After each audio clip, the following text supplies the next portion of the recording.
సంకల్ప సమావేశం పెట్టుకున్నారు. పార్టీ ఏం ఆదేశించింది?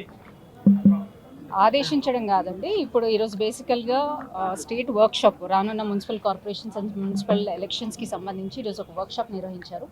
రానున్న 20-25 రోజులు ఏదైతే టైం స్పాన్ ఉందో ఆ స్పాన్లో ఎలా ఓటర్ని టచ్ చేయాలి, ఎలా ముందుకు వెళ్ళాలి అని ఒక వర్క్షాప్ ఒకటి నిర్వహించడం జరిగింది. మా పెద్దలు ఇచ్చిన గైడెన్స్తో మేము ప్రతి ఇల్లుని టచ్ చేయబోతున్నాము, ప్రతి ఓటర్ని టచ్ చేసే దిశలో మా కార్యాచరణ ఉండబోతుంది. మీరు యాక్టివ్గా లేరని గతంలో ప్రధాని మోడీ గారు చెప్పినట్లు వార్తలు వచ్చినాయి. మీకంటే ఓవైసీ బెటర్ కదా అన్నారు. సోషల్ మీడియా మీరు దాన్ని ఫాల్స్గా తీసుకెళ్తున్నారు. వాళ్ళు అన్నది ఒకటైతే మీరు దాన్ని చేంజ్ చేసి మీరు ఇంకొక విధంగా మాట్లాడుతున్నారు. ఈ meant only in the social media అనేది మాది కూడా ఉంది ఖచ్చితంగా. ఇప్పుడు దాని గురించి కూడా డిస్కషన్ జరిగింది. సోషల్ మీడియా కూడా చాలా యాక్టివ్ అవ్వబోతుంది. మీరు చూసుకున్నట్టయితే వేరే పార్టీల కంటే మా బీజేపీదే సోషల్ మీడియానే యాక్టివ్ ఉంటుంది. మొన్న జరిగిన లోకల్ బాడీ ఎన్నికల్లో పెద్దగా ఆశించిన స్థాయిలో మీరేం గెలుచుకోలేనట్టు కనిపిస్తూ ఉంది. రేపు మున్సిపల్ కార్పొరేషన్లో మీ వ్యూహరచన ఎలా ఉండబోతుంది? ఆశించే విధంగా ఎందుకు లేదంటున్నాను. నియర్లీ అబౌట్ 1000 సర్పంచెస్ మేము గెలుచుకున్నాం. అంటే గతంతో పోల్చుకుంటే మేము 4-5 టైమ్స్ మేము అధికంగా ఈసారి నిల్చడం జరిగింది అండ్ మేము గెలవడం కూడా జరిగింది. సో దీంట్లో మాది వెనుకబడి ఉన్నాం అనేది క్వశ్చనే లేదు. మున్సిపాలిటీకి సంబంధించి మున్సిపల్ కార్పొరేషన్స్కి సంబంధించి నిన్న ఏదైతే ముంబై ఎలక్షన్స్లో విజయం సాధించినామో ఆ స్ఫూర్తితోని ఆ కాన్ఫిడెన్స్ మాలో కూడా వచ్చింది. తెలంగాణలో కూడా రానున్నది బీజేపీ ప్రభుత్వంలో ఏదైతే రానున్న రోజుల్లో ఇది ఒక రెండో స్టెప్. మన సర్పంచ్ ఫస్ట్ స్టెప్, ఇది రెండో స్టెప్గా మేము భావిస్తున్నాం.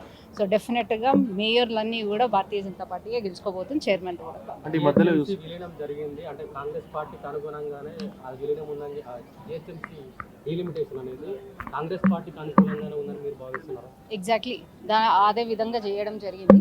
ఉదాహరణకి చూసుకుంటే నా డివిజనే ఉంది, ఉప్పల్ డివిజన్. నేను గతంలో కూడా కార్పొరేటర్గా పోటీ చేయడం జరిగింది. డీలిమిటేషన్ అంటే ఓట్లను తగ్గిస్తారు, కానీ మా దాంట్లో ఏంటంటే 58,000 ఓట్స్ ఉన్నప్పటికీ నాది ఇప్పుడు 80,000 ఓట్లు అయింది నా డివిజన్. అంటే ఫస్ట్ December 9th డీలిమిటేషన్ చేసినప్పుడు అది 2 డివిజన్స్గా చేయడం జరిగింది, which was very fair enough. దాని తర్వాత మళ్ళీ December 25th ఏదైతే మళ్ళీ రీషఫల్ చేసారో దాంట్లో మళ్ళీ పాతది ఎట్లానే ఉంచి మళ్ళీ కొత్తది యాడ్ చేశారు. అంటే కాంగ్రెస్ నాయకులు వాళ్ళకు అనుకూలంగా చేసుకోవడం జరిగింది. సో వాళ్ళు ఏ విధంగానైనా చేయండి, కానీ భారతీయ జనతా పార్టీ గెలవబోతుంది. ప్రజలు కూడా భారతీయ జనతా పార్టీ వైపు చూస్తుంది. అంటే గుళ్ళపైన దాడులు జరుగుతున్నాయి, ఏం చెప్తారు?